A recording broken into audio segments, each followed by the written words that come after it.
Question number 7, Phil Twyford. Thank you, Mr. Speaker. To the Minister for Building and Housing. Does he agree with the Auckland Unitary Plan Independent Hearings Panel that the number of houses Auckland needs in the next 7 years is 131,000, or nearly 19,000 per year? And if so, does he think it acceptable that only 9,651 homes were consented in Auckland in the last year? Speaker. The Honourable Dr Nick Smith. The 9,651 new homes consented in Auckland in the last year is the highest in 10 years, is good progress, and is more than treble the rate of 3,212 bequeathed to us when this government came into office. The house build rate has grown by over 25% per year since April 2013, when we entered into the Auckland Housing Accord. This strong growth of over $1 billion a year of extra investment year on year is about as fast as you can grow a sector like building. The specific house build rate referred to in the independent hearing panel is 13,000 per year, and we're on track to deliver that by 17-18.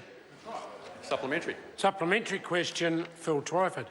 Is he aware that his construction pipeline forecasts that nearly 40,000 fewer homes will be built in Auckland over the next 7 years than are needed, according to the independent hearings panel? The Honourable Dr Nick Smith. No, I don't accept that. What I do know is that the panel report says that we will get to 13,000 homes per year next year. We have never built 13,000 homes in Auckland in a single year. I remind the member, in Labor's last year in office, they did 3,000 homes per year. The 13,000 homes per year means that we will be building a city the size of Whangarei in Auckland in this term of Parliament, and again the next term of Parliament, and in anybody's term. That is a phenomenal number of houses.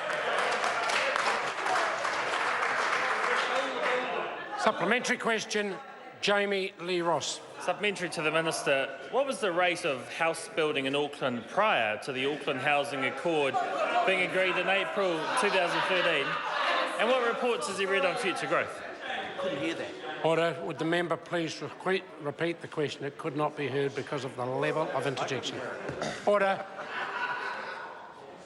What was the rate of Jami-Lee house Ross. building in Auckland prior to the Auckland Housing Accord being agreed in April 2013? And what reports has he read on future growth? Speaker. The Honourable Dr Nick Smith. The build rate prior to the accord being signed was 4,800 per year, and it has grown more strongly and more quickly any time in Auckland's history over the 3 subsequent years, and the pipeline report says that it will reach 13,000 in 2017 and stay above that record level every year until 2020. Supplementary. Supplementary question, Phil Twyford.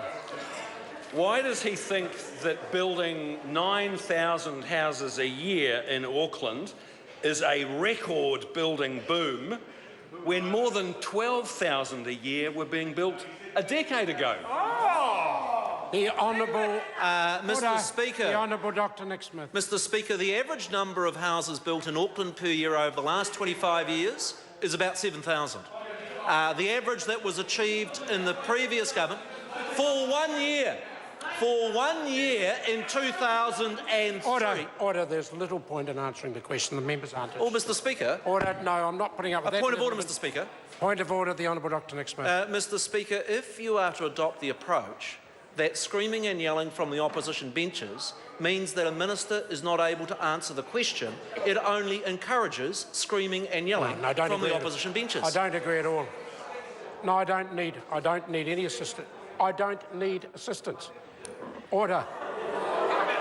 The member will withdraw that remark immediately. I withdraw and apologise, sir. If the question is asked by an opposition member and then that level of barrage occurs, I will on occasions cease the answer by a minister.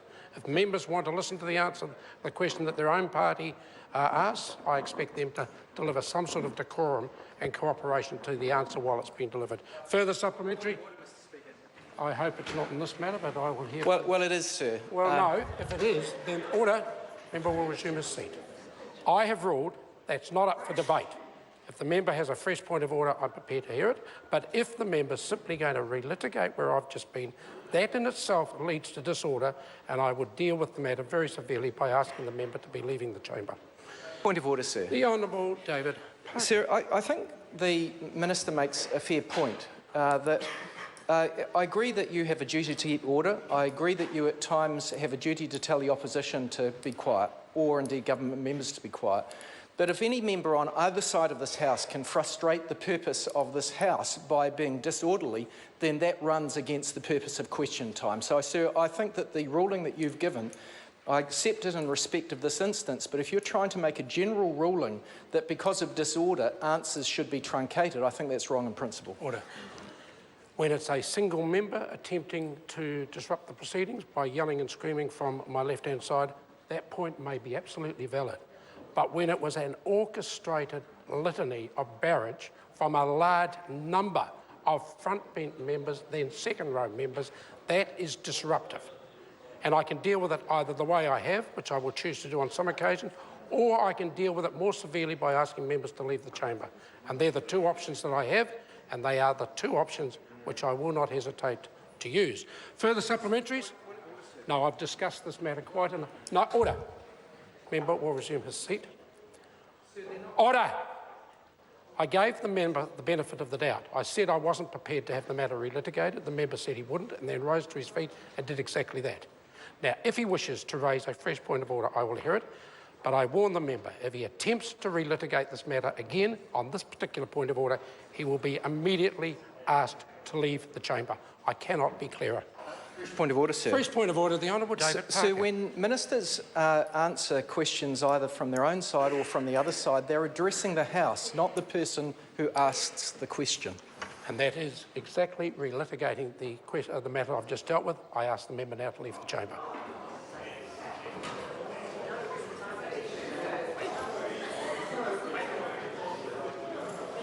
Further supplementaries? Supplementary question, Phil Twyford. Thank you, Mr Speaker. Is he aware that adjusted for population growth, Auckland building consents are 33% below the level we saw in the mid-2000s? Mr Speaker. Honourable Dr Nick Smith. Mr Speaker, no, I don't accept that analysis.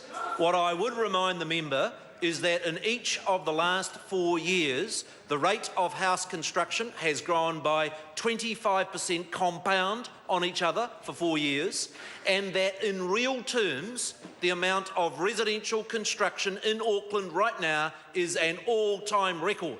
And it's time for that member to get out and see the houses that are being built. Order. Supplementary question, Phil Twyford. Thank you, Mr Speaker. Is he aware that his MB officials say that his housing boom will take until 2030 to eliminate the housing shortfall in Auckland that has built up under his watch? The Honourable Dr Mr Nick Speaker, Smith. I meet with my officials many times a week. Never has that prediction been made in any paper report. It's just another example of that member making things up. Speaker. Point of order, Phil Twyford. I seek the leave of the House to table that advice from MB officials that it will take until 2030 to eliminate the shortfall. Order. Order. This is a point of order. What is the source of that document? MB. Well, the House may have a chance to have a look at it. Leave us sought to table that particular information. Is there any objection? There isn't. Then there is objection. Order.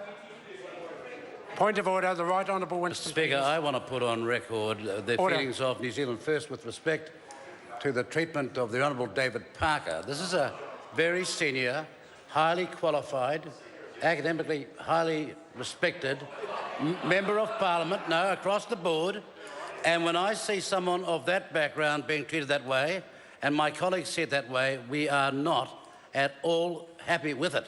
To say to a member of that seniority Order. that if he doesn't desist, Order. he's going to be... Order. The members had the opportunity to put it on record. It's not actually a point of order. Point of order, Speaker. Now, what's the point of order? Well, my point of order, sir, is that every member of Parliament has got cause and authority to say that what's happening here is likely to lead to serious disruption. That is a matter of a point of order, and I can say much more of this, and this House will be seriously disrupted. Order. Then the point, the member, I've allowed the member, order. I've allowed the member to make his point. If he wants to take it further, he knows how to do it. Question number 8, Alistair Scott.